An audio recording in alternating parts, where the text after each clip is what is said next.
आज का जो थ्योरम है वो है, ऑनलाइन क्लास में मैं करा रहा था, कंप्लीट नहीं हो पाया, ना जाने क्यों आवाज़ बंद हो गई है ना।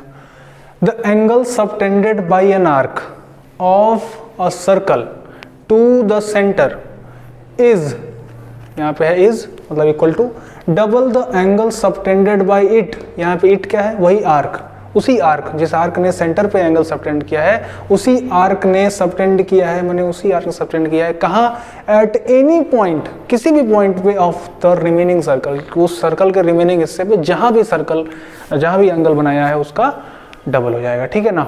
अब देखिएगा, पहले तो समझिए कि एंगल सबटेंड करना किसे कहते हैं। तो जैसे मान लीजिए एक सर्कल है, थोड़ा इधर हो जाओ, सर्कल का ये हिस्सा ले लिया हमने, तो इस हिस्से से अगर सेंटर पर दो लाइन ड्रॉ करते हैं तो इसी को कहते हैं एंगल सबटेंड करना, है ना। हमने सबटेंड किया, फिर मान लो किसी भी पार्ट पे, मान लो यहाँ पे हम कह रहे हैं कि यहाँ पे एंगल सबटेंड कराओ इसी हिस्से से, तो ठीक है, यहाँ से भी लाइन ड्रॉ करेंगे और इधर से भी लाइन ड्रॉ करेंगे, हो गया एंगल सबटेंड। मैं कहना चाहता हूँ इधर एंगल को यहाँ पे बनाओ, यहाँ एंगल सबटेंड कराओ, तो एक यहाँ से लाइन जोड़ देंगे, यहाँ से लाइन जोड़ देंगे, एंगल बन गया। तो इसी कहते हैं एंगल सबटेंड करना, ठीक है। तो अब इस थ्योरम को जरा समझते हैं, फिगर पहले बनाते हैं इसको। So definitely you are here a circle, right. एक तुम्हारे पास क्या है, सर्कल है, मान लीजिए, चलिए थोड़ा सा चेंज हो गया लेकिन मान लीजिए, और फिर यहाँ पे आपने एक सेंटर मान लिया है, ठीक है। तो कह रहा है the angle subtended by an arc, what is arc, definition दिया था मैंने, what is arc, piece of a circle, ठीक है ना। सर्कल तो पूरा हिस्सा हुआ, सर्कल के सरकमफरेंस का कुछ हिस्सा, ठीक है ना। मतलब अगर ये सर्कल है तो सर्कल का अगर कोई एक सरकमफरेंस का कोई हिस्सा लिया जाए तो कोई आर्क बना, इसको भी आर्क कहेंगे, ये आर्क है ना। तो इसमें से कोई आर्क ले लो, चलो मान लो मैं यहाँ पे एक आर्क बनाता हूँ, ये ए पॉइंट ले लेता हूँ और बी पॉइंट ले लेता हूँ, इन दो पॉइंट्स के बीच में जो ये हिस्सा आ रहा है सर्कल का सरकमफरेंस का, उसी को मैंने आर्क बना लिया हमारे लिए, ठीक है। इस आर्क ने क्या किया है, इस आर्क ने एंगल सबटेंड किया है। तो आर्क, कोई एंगल आर्क कब सबटेंड करेगा, जब इसके एक्सट्रीम पॉइंट से लाइन बनाई जाएगी। तो देखो हमने ये इस एक्सट्रीम पॉइंट से और इस एक्सट्रीम पॉइंट से लाइन बनाई, तो ये एंगल सबटेंड हो गया। मान लो इसका सेंटर का नाम है O, ठीक।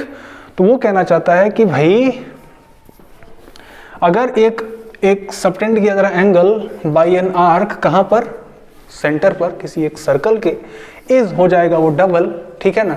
यानी कि एंगल AOB इज माने है इक्वल टू, डबल माने दो गुना, ठीक है ना, डबल माने दो गुना किसके, डबल द एंगल, कौन सा एंगल, सबटेंडेड बाय इट, किसके द्वारा, इसी के द्वारा, at any point in the remaining circle. अच्छा, मैंने ये सर्कल का आर्क ले लिया, ठीक है, ठीक है, ये पहले ले लिया है। अब रिमेनिंग हिस्सा कौन सा बचा, इसके इधर वाला, क्यों, क्योंकि इधर का ले चुके हैं ना। तो जब इधर का ले चुके तो रिमेनिंग ये हुआ, तो देखो वही पर रिमेनिंग है इधर वाला। अब इस पे हम कहीं भी एंगल बनाए, मान लीजिए हमने ये एंगल बनाया है इस पॉइंट C पर, तो इसी का माने इज डबल, इसका double the angle subtended bye it, the angle subtended bye it at any point of the remaining circle. जो रिमेनिंग सर्कल ये बचा हुआ है उसके किसी भी पॉइंट पर हम अगर डालते हैं तो वो उसका दो गुना इस वाले एंगल के बराबर हो जाएगा जो एंगल सेंटर पे सबटेंड हुआ है। समझ में आया। तो ये कितना है, एंगल ACB, हमें यही प्रूव करना है, ठीक। ये बात समझ में आ रही है ना। रिमेनिंग कौन सा पोर्शन हुआ भाई, हमने अगर ये, अच्छा चलो मान लो हमने ये आर्क ले लिया, तो अब ये आर्क ले लिया, तो अब इसका रिमेनिंग ये हिस्सा हुआ। तो अगर इस आर्क ने यहाँ पे अगर सेंटर सबटेंड किया होता था एंगल, तो इसके रिमेनिंग हिस्से पर कहीं भी एंगल अगर सबटेंड कर रहे हैं, चाहे यहाँ कर रहे हैं, चाहे यहाँ कर रहे हैं, चाहे यहाँ कर रहे हैं, सब इसका हाफ हो जाएगा। समझ में आया। मतलब इसी को अगर हम एक्सप्लोर करें थोड़ा सा, तो अगर ये सर्कल बनाया हुआ है, ये सेंटर पर एंगल बनाया हुआ है, तो अब इसके हिसाब से चाहे यहाँ बनाइए, चाहे यहाँ बनाइए, चाहे यहाँ बनाइए, सब के सब इसका हाफ हो जाएंगे। सेंटर पे एंगल जो सबटेंड हुआ रहेगा उसका हाफ हो जाएंगे, या जो कहीं पड़ेगा उसका double angle subtended at centre हो जाएगा, ठीक है। तो यही हमको क्या करना है, टू प्रूव। इसके लिए गिवन हमारे पास क्या है, तो हमारे पास गिवन है कि एक सर्कल है विथ सेंटर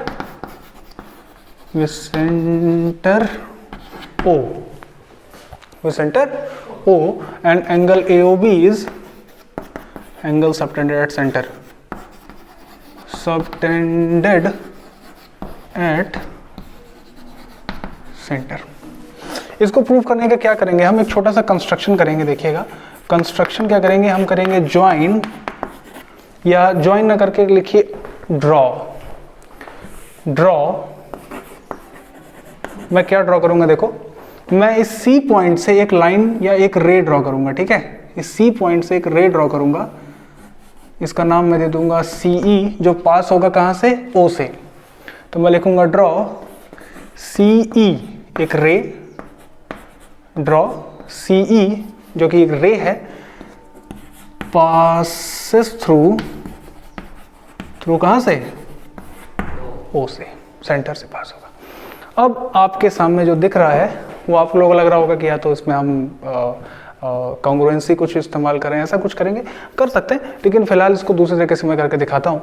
इसमें दो प्रॉपर्टी इस्तेमाल होगी ट्रायंगल की। पहली प्रॉपर्टी कि अगर कोई एक ट्रायंगल है, ट्रायंगल में अगर कोई एक लाइन को ऐसे थोड़ा सा एक्सटेंड कर दिया जाए तो आपके सामने क्या आता है, एक एक्सटीरियर एंगल। मान लो ये एक्सटीरियर एंगल है एंगल 1, इसके बिसाइड यानी कि इसके जो जस्ट कौन है,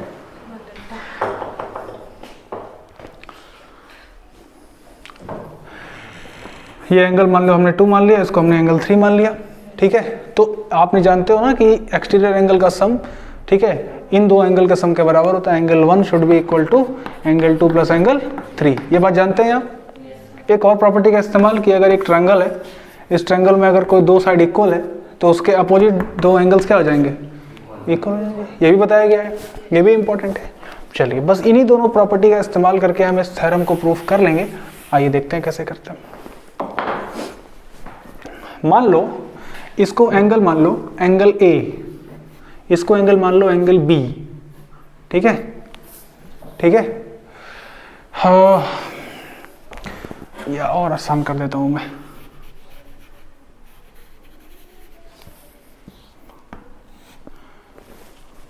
इसको एंगल मान लो 1, इसको एंगल मान लो तुम 2, ठीक है भाई। इसको एंगल 1 मान लिया, इसको एंगल 2 मान लिया।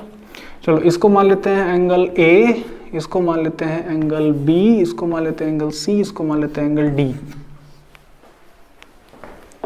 ध्यान से देखिएगा, इसको एंगल 1 माना है, कहां से, कौन सा एंगल, ए ओ ई को एंगल 1 माना है, बी ओ ई को 2 माना है, ओ ए सी ए है, ओ सी बी बी है, ओ सी ए बी है, ओ सी बी सी है, और ओ बी सी डी है, ठीक है ना, ये मान लिया गया। चलिए तो हम इसमें प्रूफ शुरू करते हैं, और ज़रा ध्यान से देखिएगा मैं क्या लिखने जा रहा हूँ। इन ट्रायंगल या for triangle AOC, for triangle AOC, AOC के लिए क्या ये एंगल एक्सटीरियर दिख रहा है, angle 1 is exterior, angle 1 is exterior angle, लिख लो एंगल। देखिएगा ये रहा आपका, यहाँ है C, यहाँ है O, यहाँ है A, और इधर निकल गया है E। तो अगर इस ट्रायंगल का देखा जाए तो ये एंगल एक्सटीरियर दिख रहा है क्या, तो ये एंगल कितना है हमने माना है 1, यहाँ एंगल कितना है A, यहाँ कितना एंगल है B, तो एंगल 1 को angle A plus angle B लिखेंगे। तो अगर हमने एंगल ट्रायंगल AOC में लिया एंगल 1 इज एक्सटीरियर एंगल, तो हम लिख सकते हैं ना कि angle 1 is equal to angle A plus angle B, लिख सकते हैं, आसान है।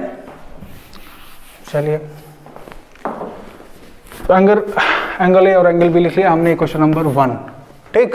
इस तरह से इन ट्रायंगल देखा जाए सिमिलरली BOC में, तो इन ट्रायंगल BOC में देखा जाए तो एंगल 2 इज एक्सटीरियर एंगल है कि नहीं। तो दिस इंप्लाइज दैट हो जाएगा angle 2 is equal to angle C plus angle D, ठीक है। इक्वेशन नंबर इसको ले लो 2, ले लिया, इतना लिख लीजिए।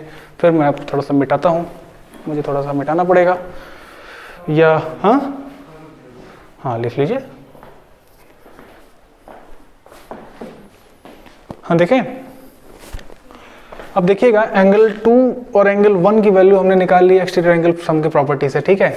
अब देखो फिर से जो मैं दूसरी प्रॉपर्टी कह रहा था कि किसी ट्रायंगल में दो एंगल अगर सेम होते हैं तो उनके अपोजिट, दो साइड्स अगर सेम होते हैं, इक्वल होते हैं, तो उनके अपोजिट एंगल्स क्या हो जाती हैं, इक्वल। तो अब देखो अगेन इन ट्रायंगल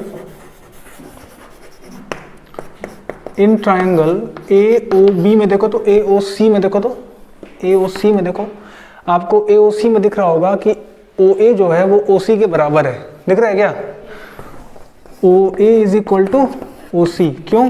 कि दोनों रेडियाई है, दोनों रेडियाई है सेम सर्कल के, तो इसका मतलब कि उसके सामने वाला एंगल ए इक्वल हो जाएगा एंगल बी के, हो जाएगा। इसको इक्वेशन नंबर कर देते हैं हम 3। और again and in triangle B O C में देखो क्या है रहा है, एंगल 2 जो हो रहा है, sorry O B is equal to O C, O B is equal to O C, ये भी क्यों है? रेडियाई है। तो हाँ बोलो क्या? तो दिस एम्प्लाइज दैट अगर ओ बी ओ सी के बराबर है तो ओ बी के सामने वाला एंगल कौन है? एंगल सी एंगल डी के बराबर हो गया, ठीक है? एंगल सी एंगल डी के बराबर हो गया। इसे आप ले लो इक्वेशन नंबर 4, ठीक? तो अब हम क्या करेंगे, इसको ऊपर से थोड़ा रब कर देते हैं क्योंकि अब जगह खत्म हो गई। देखो हमें यही प्रूफ करना, हम यहाँ तक आएंगे तो हम यूज करेंगे इक्वेशन 3 और इक्वेशन 4 का 1 और 2 में। तो using equation 3 in 1 and equation 4 in, ये 4 लिखा है, इन सेकेंड, क्या मिलेगा? मिलेगा एंगल 1 इज इक्वल टू, देखो एंगल ए की जगह मैं रख देता हूं एंगल बी, तो angle B plus angle B, ठीक है? और एंगल 4 का इस्तेमाल किया गया सेकंड में, तो एंगल 2 जो हो जाएगा वो किसके बराबर हो जाएगा? देखो एंगल 2 है सी और डी के सम के बराबर, तो डी की जगह मैं सी रख देता हूँ, डी की जगह मैं सी रख देता हूँ। फायदा क्या है इससे देखिएगा, सी पहले से ही है, केवल डी की जगह सी रखा हुआ है। मुझे बेसिकली आना था ए सी बी पर, कहाँ आना था? ए सी बी पे बी और सी है। अब आप कहोगे सर क्यों ए की जगह बी रखा, बी की जगह ए रखने से क्या दिक्कत है? अरे भाई बी की जगह ए रख देते ना तो मुझे ये एंगल मिलता, जबकि हमें रिक्वायरमेंट किसकी है? एसीबी की, माने उसमें एंगल बी चाहिए हमें, है ना? और इस तरह से दूसरे वाले में हम कह रहे हैं भाई सी की जगह डी रखो, तो सी की जगह जब डी रख देंगे तो इधर वाला एंगल मिलेगा, जबकि रिक्वायरमेंट हमें सी वाले की है, इसलिए हमने थोड़ा सा सोच समझ के रखा हुआ है। कर सकते हैं। एंगल 1 किसके बराबर हो जाएगा? Twice of angle B, and angle 2 बराबर हो जाएगा ट्वाइस ऑफ एंगल सी के। तो एडिंग बोथ वी गेट, देखो तो मुझे क्या मिलेगा? मुझे मिलेगा angle 1 plus angle 2 is equal to twice of angle B plus twice of angle C. क्यों ना मैं ट्वाइस को कॉमन ले लूं? तो अगर मैं 2 टाइम्स को कॉमन ले लेता हूं तो मेरे पास कुछ ऐसा बचेगा क्या? Angle B plus angle C, क्यों? और अब जरा देखिए तो 1 plus angle 2, angle 1 plus angle 2 यही एंगल हुआ जिसको मैं कहूंगा AOB, angle AOB is equal to 2 times angle 1 B plus C is ACB which is equal to ACB। जहां शुरुआत करनी चाहिए थी वहीं खत्म हो गई, और हम जहां तक चाहते थे वहां पहुंच गए। लिख लिया आंसर? लिख लो आंसर। अब इसके कुछ रिजल्ट्स को हम डिस्कस करते हैं।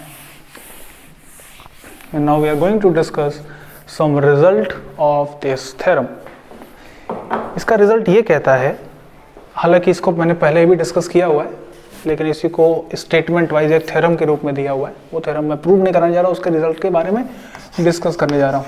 तो रिजल्ट ऑफ दिस थ्योरम क्या कहना चाहता है, देखिए कि अगर बना ही रहे या देख लीजिए, लिख नहीं सकते हैं कोई बात नहीं। अगर एक सर्कल है, सर्कल के सेंटर पर कोई अगर एंगल किसी आर्क द्वारा सबटेंड किया गया है, तो फिर कहीं भी रिमेनिंग पोर्शन पे बनाओगे तो इस एंगल का हाफ हो जाएगा।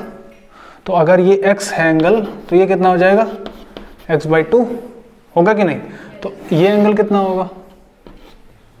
x/2 होगा, है कि नहीं? ये भी x/2 होगा।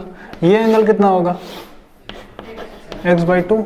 ये एंगल कितना होगा कि नहीं? ये एंगल कितना होगा? इसका मतलब मैं अगर ये कहूं कि इस सर्कल के इस आर्क के द्वारा, चलो सेंटर पे नहीं बना रहे हैं, ये एंगल बनाया और ये एंगल बनाया और ये एंगल बनाया और ये एंगल बनाया, अगर ये एंगल x लिया तो ये एंगल कितना होगा?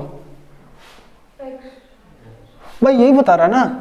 अरे भाई सेंटर पर नहीं है, हम नहीं बनना है तो क्या कुछ और हो जाएगा? चेंज तो नहीं ना हो जाएगा। मान लो अगर हम सेंटर वाला सर्कल को यहाँ से मिटा दे रहे हैं तो क्या अब ये x का x/2 बैलेंस डिसबैलेंस हो जाएगा क्या? नहीं ना। तो ये x है तो ये भी x होगा, ये भी x होगा, ये भी x होगा।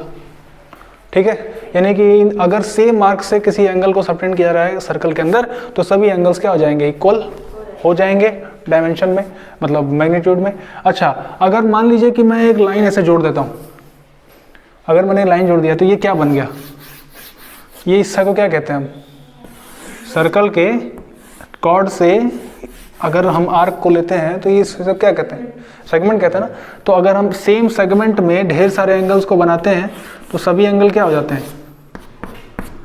All angles are equal. तो देखो थ्योरम जो नेक्स्ट है वो यही कह रहा है, angles in the same segment are equal. यही कह रहा है ना, angles in the same segment of a circle are equal. यानी कि एक सेगमेंट पे एंगल अगर हम लेते हैं ढेर सारे तो वो सभी के सभी क्या हो जाते हैं? इक्वल हो जाते हैं। लेकिन शर्त ये है कि उसके एक तरफ, दूसरी तरफ नहीं। अब ये मत कह देना कि सर मैंने ये लिया, ये सेगमेंट है, मैंने इधर लिया, मैंने इधर लिया तो ये भी तो वही होगा। ऐसा नहीं, ऐसा नहीं, ऐसा नहीं। हाँ, जितना एंगल ये होगा उतना ही एंगल ये भी होगा, ये सही है। ठीक है, मतलब सेगमेंट के इस तरफ हिस्से में जितने एंगल लेते हैं सेगमेंट के उस तरफ हिस्से में लेते हैं वो बराबर हो जाएगा, लेकिन आगे पीछे नहीं होगा। वो अभी मैं बताऊंगा उसकी प्रॉपर्टी, वो कैसे निकालते हैं। तो let us suppose you have a question asked. ठीक है, तुम बताना क्या नाम तुम्हारा? नाम क्या है तुम्हारा? नाम भूल गई क्या? थ्योरम टफ है क्या? देखो, अगर एक सेंटर पे मैंने एंगल सबटेंड किया हुआ है, मान लो ये एंगल है कितना? 80 डिग्री मान लिया, तो क्या मुझे कोई बता सकता है ये एंगल कितना होगा? ये 41 40 होगा। अच्छा, ये एंगल कितना हुआ? ये भी 40 हुआ। ये कितना हुआ? हर एंगल 40 होगा, पक्का पक्का? अच्छा, ये जरा बता दो। अगर ये एक सर्कल है, मैंने एक आर्क से एक एंगल यहाँ बनाया हुआ है, मान लीजिए ये 100 है। ठीक है, मान लिया कितना है? 100 है। तो ये कितना होगा? 50 हो जाएगा ना? कौन बोला 50 हो जाएगा? इसका 2 गुना हो जाएगा ना भाई, है कि नहीं? ये कितना होगा? अच्छा, ये कितना होगा? 1500 हो जाएगा। अच्छा, ये भी 100 होगा। मुझे 1500 समझ गया। देखो मैं थोड़ा सा बहरा हो रहा हूँ। चलो, ये बात समझ में आ गई। चलो मुझे ये बताओ तो, अगर एक सर्कल है, सर्कल में यहाँ सेंटर है, सेंटर में मैंने एक एंगल दिया है 100। ठीक है, सेंटर में मैंने क्या दिया है? एक एंगल 100। तो मुझे बता दो ये एंगल कितना होगा? फंस गए? 50 50 नहीं होगा। देखो अब इस बार क्या और कोई गेस करना चाहता है? कर लो, गेस कर लो। अभी जब देखोगे तो शॉकिंग रिजल्ट मिलेगा। अब मुझे जरा ये बताओ, अभी इसको क्वेश्चन को जरा सा रोकते हैं, दोबारा से सवाल को पूछूंगा एक थ्योरम को समझाने के बाद, यानी कि मैं रिजल्ट समझा रहा हूं ना, तो रिजल्ट समझो। ये एंगल था तुम्हारे पास सर्कल का, ये तुमने जो है माइनर आर्क लिया है, तो भैया मेजर आर्क भी तो होगा। अच्छा, माइनर आर्क के द्वारा बनाया हुआ एंगल सेंटर पर कुछ ऐसा दिखता है। तो देखो माइनर आर्क से एंगल कैसे दिख रहा है? यहां से हमने शुरू किया, माइनर आर्क है, यहाँ आए, यहाँ आए, यहाँ आए, यहाँ रुके, फिर इधर गए, फिर माइनर आर्क पे आकर रोक लिए, तो यही एंगल बनकर तैयार हुआ ना। चलो बहुत अच्छे। मैं चाहता हूँ मेजर आर्क से एंगल बनाना, तो मेजर आर्क ये हुआ। मैं देखो यहाँ से बना रहा हूँ, यहाँ शुरू किए मेजर आर्क पे, घूम रहे घूम रहे घूम रहे घूम रहे, यहाँ पहुँचे, फिर यहाँ आएंगे और फिर इधर आएंगे, तो इसका मतलब इस बार ये एंगल सबटेंड हुआ है। तो अब इस आर्क के द्वारा एंगल पर किया गया एंगल, ये सेंटर पे सबटेंड किया गया एंगल ये होगा ना? क्यों? सही बात है ना। यानी कि मेजर आर्क ने इस जगह ऐसे एंगल सबटेंड किया है सेंटर पर, तो उसके रिमेनिंग इस मेजर आर्क के रिमेनिंग जहां होगा तो वो तो ये होगा। मेजर आर्क का रिमेनिंग ये माइनर आर्क होगा, उस पे अगर कोई एंगल सबटेंड होगा तो इसका आधा यहां होगा।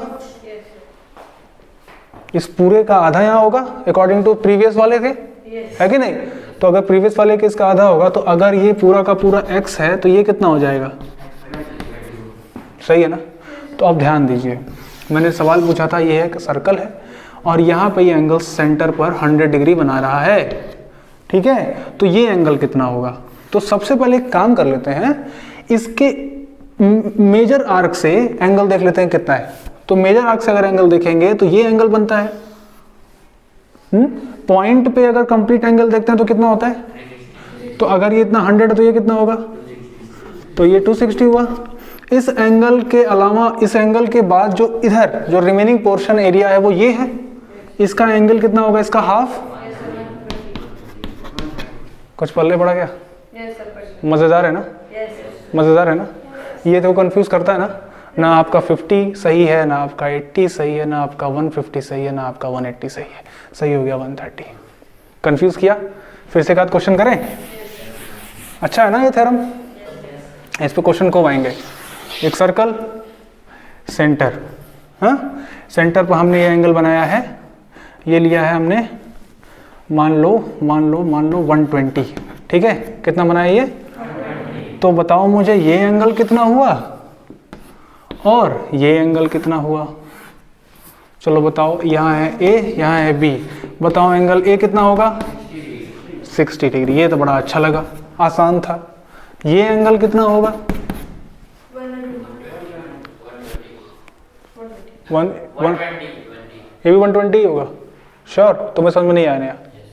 अरे भाई ये एंगल लिया ना, इसका रिफ्लेक्स एंगल निकाल लो, कितना हुआ? 360 में से 120 माइनस कर लो, कितना हुआ? अब कह रहा हूं कि इसका जो ये एंगल होगा, है ना, उसके ये इस आर्क ने ना सबटेंड किया है ये एंगल, तो इसी आर्क के रिमेनिंग पोर्शन, तो इस आर्क का रिमेनिंग ये हुआ, माने इस आर्क का नहीं, इस सर्कल का रिमेनिंग ये हुआ अगर इस आर्क को लिया जा रहा है तो अगर यहाँ पे ये 240 है तो इसके अलावा और कहीं अगर बनाओगे तो इसका हाफ हो जाएगा। अभी तो हमने पढ़ा था ना ये थ्योरम। तो ये कितना हो जाएगा? क्या एक शॉकिंग सा रिजल्ट नहीं आ रहा है? क्या आप लोगों को दिखाई दे रहा है? मैं दिखाना चाहता हूँ। अगर ये 120 है, ये सब हटा दो एक थोड़ी देर के लिए, ये अगर कितना दिख रहा है तुम्हें? 120 एंगल दिख रहा है। दिख रहा है क्या? ये एंगल बी 120 दिख रहा है ना?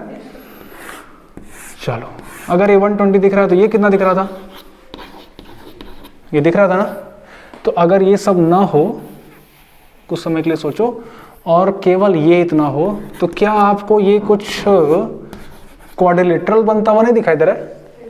ए सी बी भी हो जाता ए सी बी डी, ACBD एक क्वाड्रिलेटरल दिख रहा है जो कि सर्कल के अंदर है।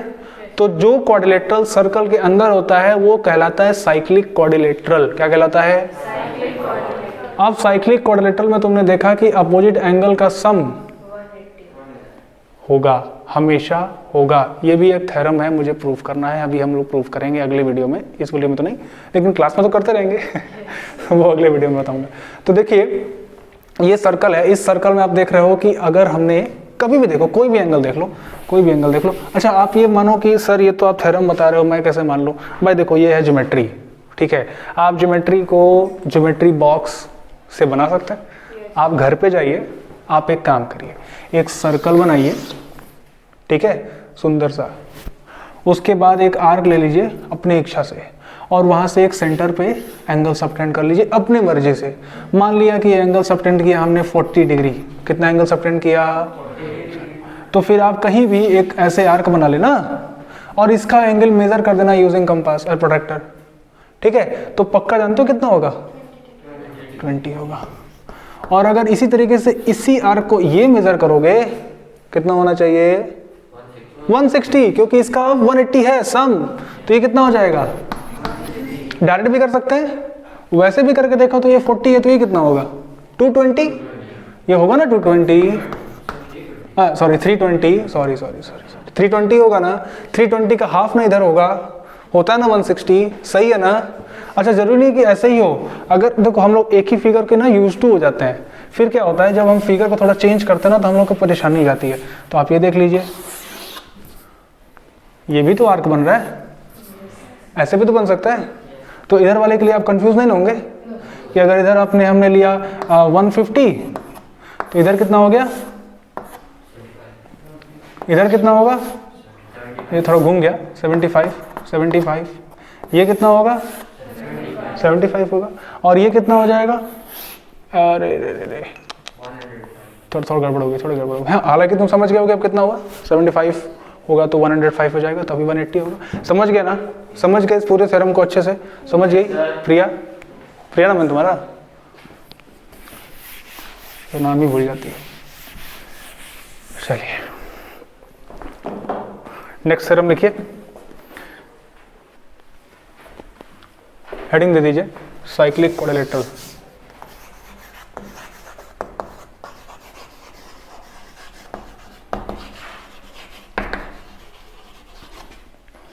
साइक्लिक क्वाड्रिलेटरल, ठीक है। साइक्लिक क्वाड्रिलेटरल किसे कहते हैं? एक ऐसा क्वाड्रिलेटरल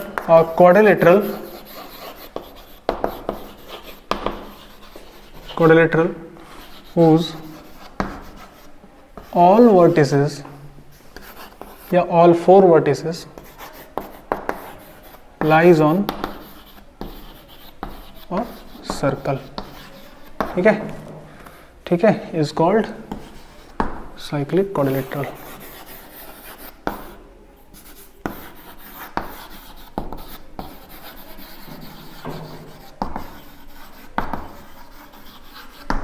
क्वाड्रिलेटरल तो आप लोग जानते ही होंगे, जानते हैं कि नहीं? जानते हैं ना, लिख लीजिए। तो उसके बाद एक लिखेगा थ्योरम, और ये थ्योरम जो है हम लोग डिस्कस करेंगे अब नेक्स्ट क्लास में। आज के लिए इतना ही, थैंक यू।